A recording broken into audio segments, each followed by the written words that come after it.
Monsieur le Premier ministre, pourquoi n'avez-vous pas protégé les élèves de l'école Notre-Dame de Bétharram, victimes de violences pédocriminelles? 112 d'entre eux ont déjà déposé plainte pour dénoncer les agressions sexuelles, les violences physiques et les viols dont ils ont été victimes au sein de cet établissement privé catholique béarnais par au moins 14 agresseurs des années 50 au début des années 2010.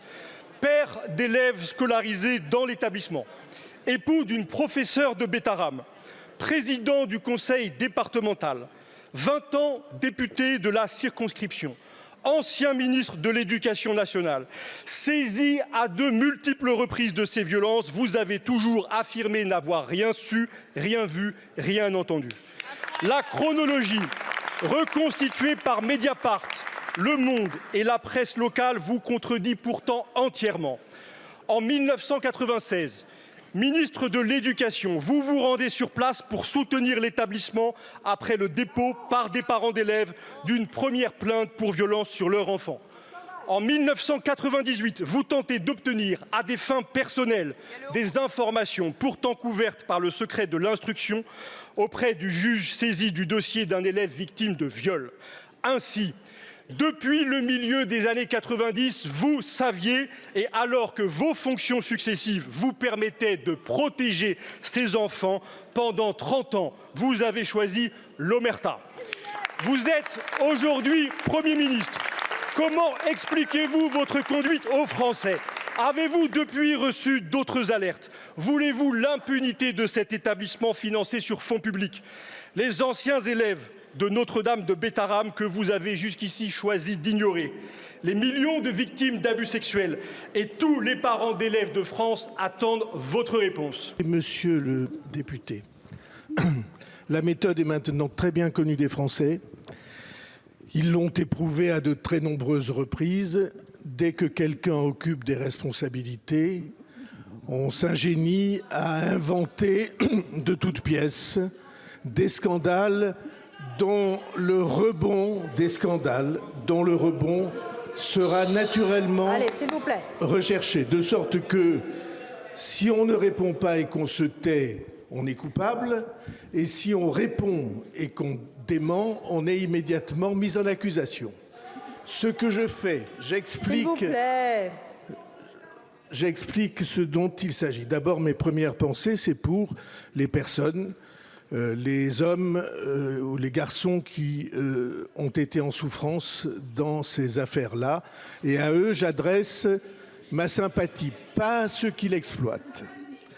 Ensuite, cette institution, collège et lycée privé, est en effet dans ma région et dans le village voisin de celui où je suis né. Et en effet, mes enfants y ont été scolarisés. Et on dit... c'est un établissement tout le monde connaît des établissements de cet ordre, qui a la réputation d'être strict et dont on disait si tu n'es pas sage ou si tu travailles pas, on te scolarisera dans cet établissement. Et donc, mes enfants y ont été scolarisés et les accusateurs disent ils ne pouvaient pas ignorer. Alors j'affirme que je n'ai jamais été informé de quoi que ce soit de violence ou de violence a fortiori sexuelle, jamais, et j'ai 2 preuves pour cela. La première de ces preuves, c'est que lorsque la première plainte est déposée, j'ai quitté déjà le ministère de l'Éducation nationale depuis des mois, puisque c'est en décembre 97 et 98 et que j'ai quitté le ministère en mai 97. Et donc, de ce point de vue-là, c'est une preuve. Et puis, il y a une autre preuve, peut-être autour de laquelle nous pourrions nous faire crédit. Est-ce que vous croyez que nous aurions scolarisé nos enfants dans des établissements dont il aurait été soupçonné ou affirmé qu'il se passe des choses de cet ordre? Je peux vous assurer que tout est faux et qu'une plainte en diffamation sera évidemment portée. La question s'adresse à Madame la ministre chargée du commerce, de l'artisanat, des PME et de l'ESS. Mais quelle mouche vous a piqué, ou plutôt devrais-je dire, quelle mouche a piqué Bercy avec cette attaque brutale, injuste contre les micro-entreprises? Bercy a prévu une hausse de fiscalité très violente parce que baisser aussi drastiquement le seuil d'assujettissement à la TVA, ça revient tout simplement à augmenter les impôts. Mais augmenter les impôts pour qui? Des gens qui gagnent très bien leur vie, qui roulent sur l'or? Non, pas du tout. Les auto-entrepreneurs, ce sont des personnes qui ont fait le choix de créer une micro-entreprise, qui travaillent seules et qui gagnent souvent difficilement leur vie. Sur nos territoires, nous en connaissons tous. Ce sont des artisans, des commerçants, des coiffeuses à domicile, des tailleurs de pierre, des auxiliaires de vie à domicile. Devant le tollé provoqué par cette mesure, je le rappelle, arrivée par amendement au Sénat, amendement du gouvernement voté en seconde délibération, vous avez annoncé la suspension du dispositif avec le lancement d'une concertation démarrée dès vendredi dernier avec l'intention d'aboutir au 1er mars. Madame la ministre, 3 questions. Pensez-vous raisonnable de mener une véritable concertation dans un délai aussi court? Comment Bercy a évalué les 400 millions d'euros censés rapporter cette mesure? Pouvons-nous avoir l'étude d'impact? Car vous l'aurez compris, je ne crois absolument pas à cette estimation. Et troisièmement, la concertation doit aussi se mener avec les parlementaires. Nous y sommes prêts. Quand démarrons-nous? Je vous remercie. Aucune mouche n'a piqué ce gouvernement. Je vais vous rappeler comment la mesure dont vous faites état a été introduite. Puisque la mesure dont vous faites état concerne la franchise en base de TVA, introduite à l'article 10 du PLF, suite à une discussion établie le 1er décembre dernier au Sénat et introduite par le gouvernement précédent. Certes, aujourd'hui, le contexte d'adoption du budget n'a pas permis un échange satisfaisant et nécessaire. Pour autant, cette mesure a été régulièrement abordée ici et encore à l'automne dernier dans le cadre de l'examen du PLF 2025 suite à des amendements qui étaient portés et déposés par un certain nombre de députés ici dans l'hémicycle. Juste vous préciser, Madame la députée, que cette question qui concerne la franchise de TVA concerne toutes les entreprises, toutes les formes d'entreprises. C'est une question de seuil.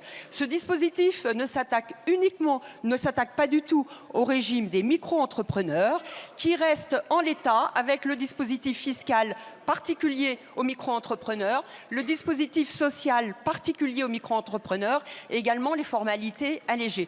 Le gouvernement est très attaché à l'entrepreneuriat et à faire en sorte de prélever ce dispositif. Pour autant, le ministre Éric Lombard a annoncé la suspension de cette mesure le temps d'une négociation.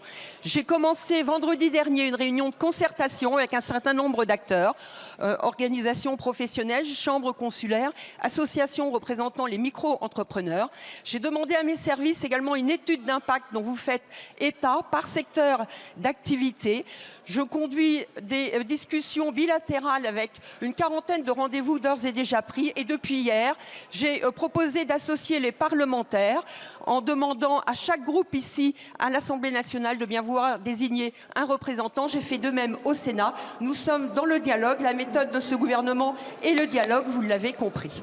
Cafouillage, il y a bien eu. Et les organisations que nous avons eues en audition pas plus tard que lundi, en visioconférence, nous ont bien confirmé qu'elles n'avaient absolument pas été concertées avant le PLF.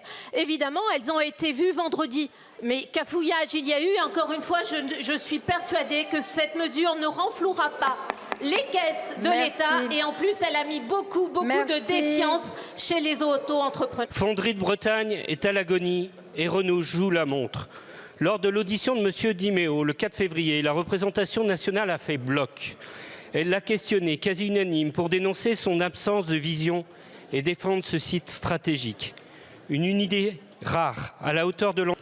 Pire, Renault se cache derrière des contre-vérités. On nous parle de l'électrification qui obligerait à diminuer les volumes de commandes. C'est faux. Les pièces fabriquées sur ce site équipent aussi bien les véhicules thermiques comme électriques. En plus de cette mauvaise foi, Renault joue la provocation en proposant aux salariés une solution indécente. Être délocalisés à 500 km, loin de leur terre, loin de leur famille, loin de leurs racines. Cette proposition est insultante. L'État détient 15% de Renault. Vous avez un levier. Vous avez donc une responsabilité. Renault n'a pas hésité par le passé à solliciter massivement la solidarité nationale. Ce sont les impôts des Français qui ont contribué à sauver Renault.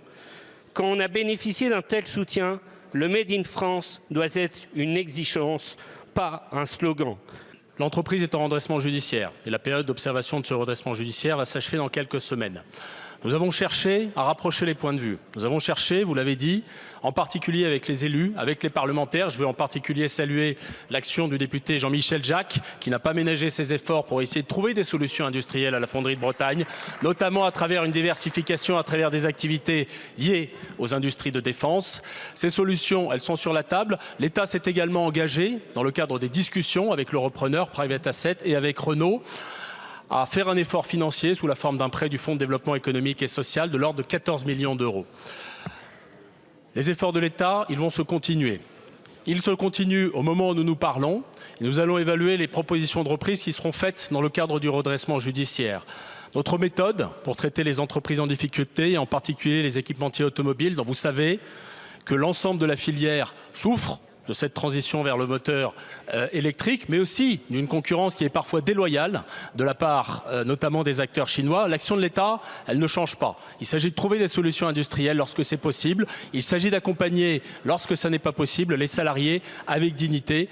Nous l'avons fait, nous le faisons et nous continuerons à le faire. Je vous remercie. Merci.